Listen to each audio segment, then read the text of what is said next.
El material de esta audioclase trata de los niveles de ansiedad y la estructura del trazo, vistas desde el test de Bender.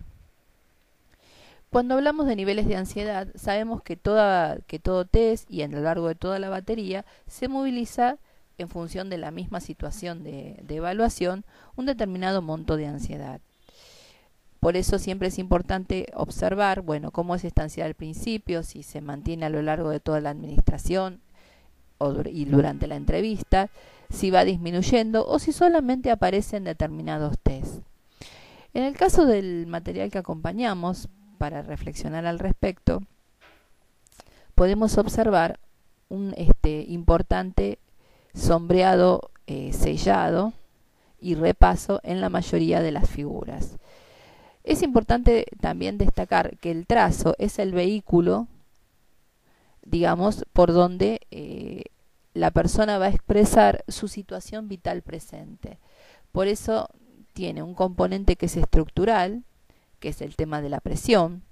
La presión como pauta formal, como hemos estudiado, tiene 4 componentes de análisis: la profundidad o huella que deja en el reverso del trazo cuando se grafica, el calibre o espesor o anchura del trazo, la tensión, o sea, la calidad de firmeza que tiene el trazo en su sentido vertical y horizontal, y la coloración. Esa sería la parte primaria y estructural de todo trazo. Pero después, desde la parte situacional, todo trazo tiene una continuidad, una forma, un estilo que, si bien está condicionado un poco por la estructura de base, también es como una especie de sensor de cuál es la situación vital de la persona en el momento de estar graficando. Por eso siempre es importante en cualquier evaluación tener presente cuál es el estado psicosomático de la persona al momento de la evaluación. Cabe destacar que a lo largo de toda la batería, la persona evaluada manifestó trazos entrecortados, de calibres mixtos, o sea, finos y normales, mucho repaso, pero cuando llegó al Bender, que es el último de la serie de proyectivos gráficos que administramos, esto aumentó en forma destacada. Por lo tanto, digamos, elegimos este protocolo como para poder reflexionar un poco acerca de la naturaleza del trazo aquí. En el protocolo que están viendo en este momento, que abarca las primeras 5 figuras, siempre las numeramos como para estar familiarizados, o para aquellos que no están tan familiarizados con el número de que conlleva la figura. La figura A está en una posición no adaptativa, si bien no es patológica, no es adaptativa, ya que está ubicada en el centro de la hoja. Es significativo, por ejemplo, la secuencia, en donde la figura 1 se puede apreciar que hace como una especie de bosquejo, hace puntos en el inicio, en la mitad y al final, pero después lo abandona y vuelve a rehacerla a continuación. Después luego sigue en esa secuencia, después cuando vean en la hoja en el reverso también, sigue una secuencia sobre metódica, es decir, no hay un solo cambio. Desde el punto de vista de la estructura del trazo, es tan intenso que la huella en el reverso de la hoja parece un grabado. Se sobresale tanto en el anverso como en el reverso, hace como una especie de relieve. Esto tocamos en cuenta que la profundidad justamente es como una especie de termómetro del estado pulsional, el estado del ello. Por lo tanto, cuando hay una presión fuerte, siempre sabemos que la carga tensional y de pulsiones y de impulsos es elevada, y hay que ver entonces cuáles son los mecanismos que tiene la persona para autorregular.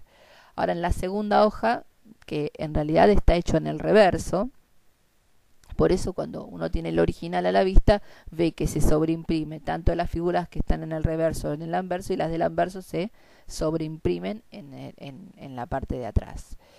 Sigue con esta secuencia, una secuencia de tipo narcisista, que es de arriba hacia abajo en el centro de la hoja. Los tamaños tienden a ser grandes, pero es significativo nuevamente el tema del repaso.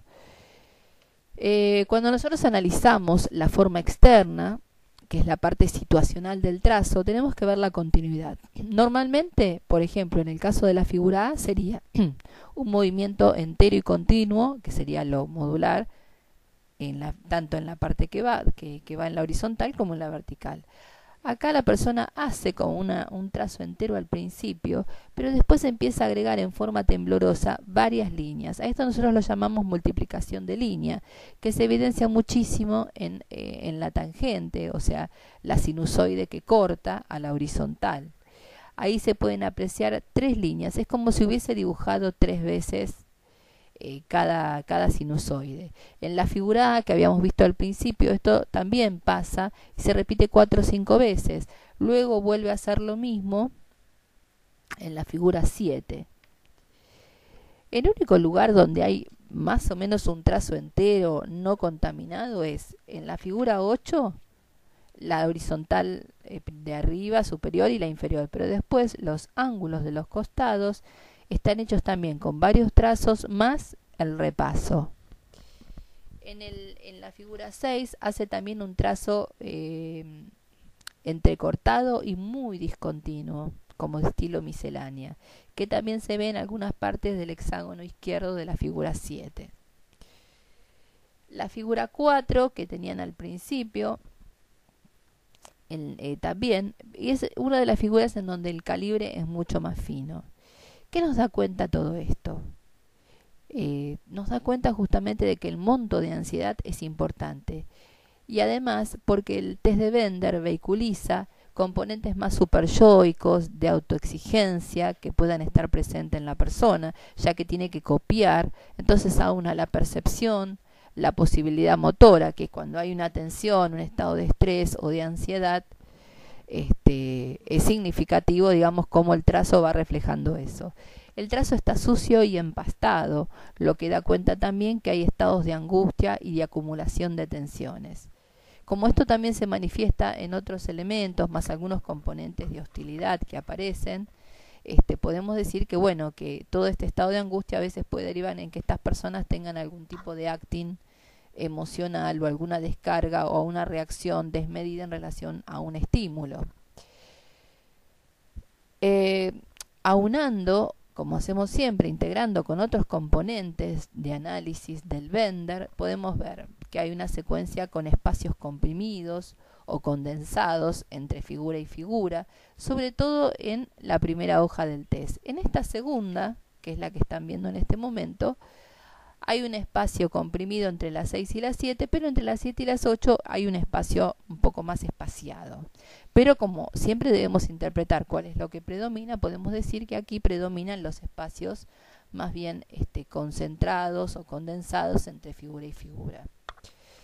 En la figura, entre la figura 4 y la 5, hay también una especie de tendencia a la coalición, ya que está invadiendo el perímetro de la figura, y las otras tienen bastante acercamiento. Esto también es otra forma de ver esta tendencia a la acción impulsiva o a la reacción o a la susceptibilidad a irritabilidad acentuada. Los tamaños grandes, los aumentos y los repasos dan cuenta de muchos mecanismos de ansiedad y dificultad, digamos, para regular y controlar las emociones, sobre todo las interpersonales. Como factor patológico, el único que aparece es la retrogresión por punto relleno, que se ve tanto en todas las figuras de punto. Esto da cuenta justamente de tensión emocional y madurez en el manejo de los estados emocionales.